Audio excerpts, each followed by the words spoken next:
आज एक बात जो टाइटल पर 2 लाइन लिखी है ना मैंने, वही इस देश की सच्चाई है। हिंदू करे तो देशवादी, वही काम मुसलमान करे तो आतंकवादी।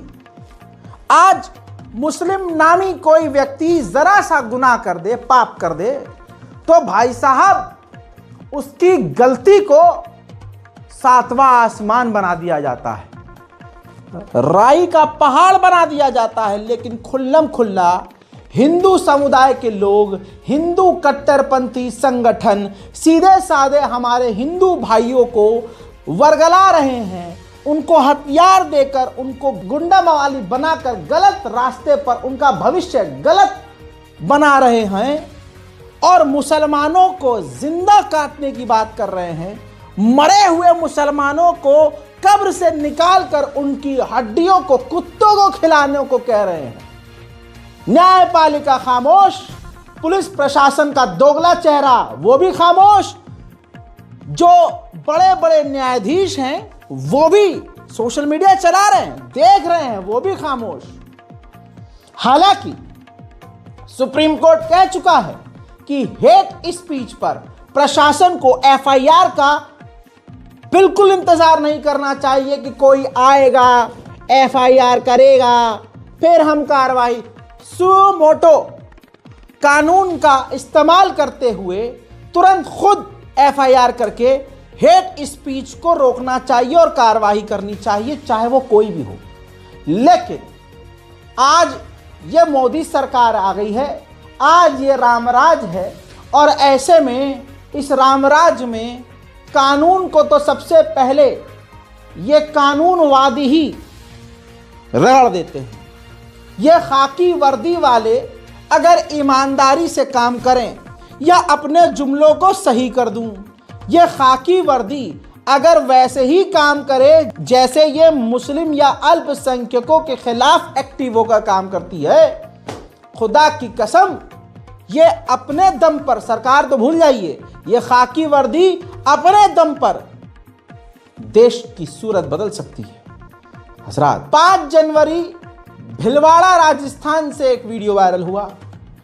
उस वीडियो के अंदर, उस भाषणबाजी के अंदर ऐसी ऐसी बातें जिसका मैंने अभी जिक्र किया बोली गई हैं कि अगर वैसी बात अगर 1% कोई मुसलमान कर दे, बीच रोड पे खड़ा करके उसे गोली मार दी जाएगी।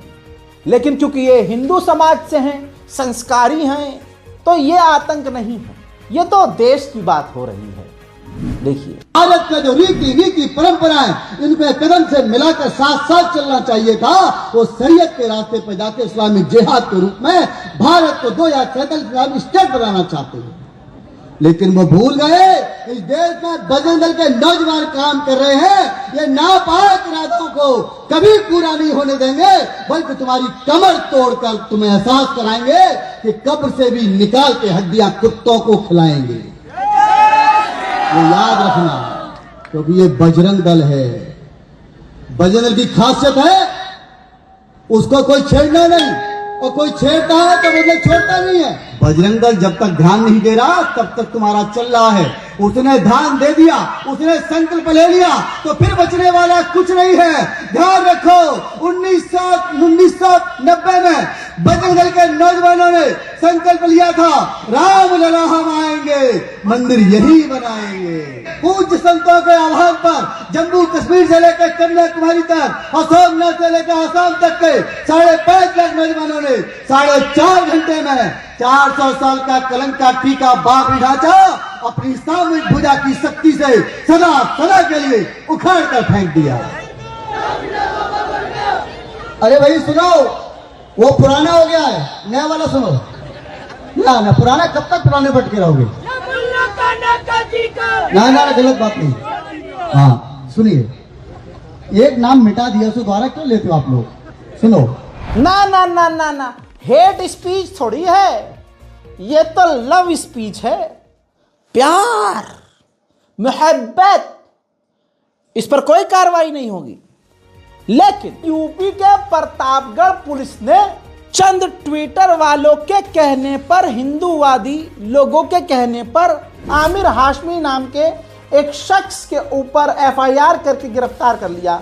पुलिस ने कहा आमिर इंस्टाग्राम पर हिंदू लड़कियों को लेकर आपत्तिजनक रील बनाता है और जो रील बनाई है उसकी तस्वीर आपके सामने है। हिंदू समुदाय के लोगों का कहना यह था कि ये तो जी लव जिहाद प्रमोट कर रहा है। अब कार्रवाई हुई, गिरफ्तार हुआ, यह बात अलग है, सही है या गलत वो अलग है। लेकिन आप यहां पर समझने की कोशिश कीजिए कि सोशल मीडिया पर 4 हिंदू नामी अगर पुलिस को मेंशन करके गिरफ्तारी की मांग करें तो नाश्ता पानी छोड़कर ओवर टाइम करके पाताल से भी मुसलमान नामी व्यक्ति को गिरफ्तार कर लेगी पुलिस।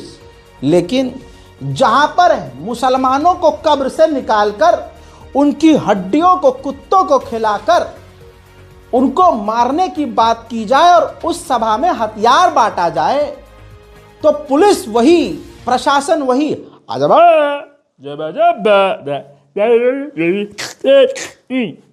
अंधी बहरी गूंगी कुछ दिख ही नहीं रहा है। इतना ही नहीं, अब एक वीडियो आप ये देखिए, इसके बारे में आपको बता देता हूं, इस पर भी कार्रवाई नहीं होगी। अयोध्या के सोहावल में हिंदू संगठनों ने पुलिस को 28 जनवरी तक का अल्टीमेटम दिया है कि अगर ये जुमा मस्जिद नहीं हटाई गई, जो कि उन्होंने अपनी साइड से अवैध बताई है, तो दंगे की एक तरह से धमकी, क्योंकि ये विरोध तो कुछ करते नहीं है, इनका प्रदर्शन के नाम पर सिर्फ दंगाई होता है। तो आप ये देखिए कि पुलिस को, प्रशासन को धमकी अगर खुली दी जाती है तो प्रशासन भी इनके सामने नतमस्तक और लाचार नजर आता है। सोहावल में जो ईदगाह को हटाने को लेकर के हमने ज्ञापन दिया, उसमें 20 सदस्यीय लगभग बैठक हुई। लोक निर्माण विभाग के सभी अधिकारी उपस्थित रहे, पीडब्ल्यूडी के सभी अधिकारी उपस्थित रहे। सबने आश्वासन दिया कि आपने 3 दिन के आंदोलन का समय दिया है, वो कम दिया, आप आंदोलन का समय बढ़ा लीजिए, आंदोलन से पूर्व हम ईदगाह को वहां से हटा देंगे।